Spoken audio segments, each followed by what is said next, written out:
السلام عليكم ورحمة الله تعالى وبركاته. داوديال إذا لهانتين بعملوا البواجوكتان سوى البواد نو داوانيسان taariikhdu waa 16 bisha 12 sanadka 2024 casharkeena maanta waxa uu yahay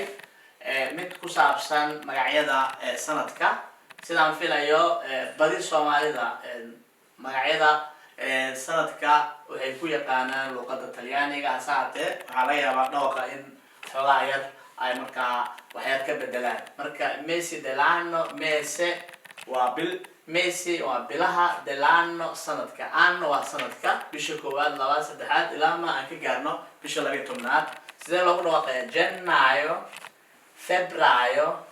marzo aprile maggio giugno luglio agosto settembre ottobre novembre dicembre waxaan filayaa inaad ka wada bogateen inta aan ku kulmi doono muuqaalkan mid lamid ah waxaan idinkaga tagaynaa nabadgelyo nolol kulante. Wassalaamu calaykum waraxmatullaahi tacaala wabarakaatuh.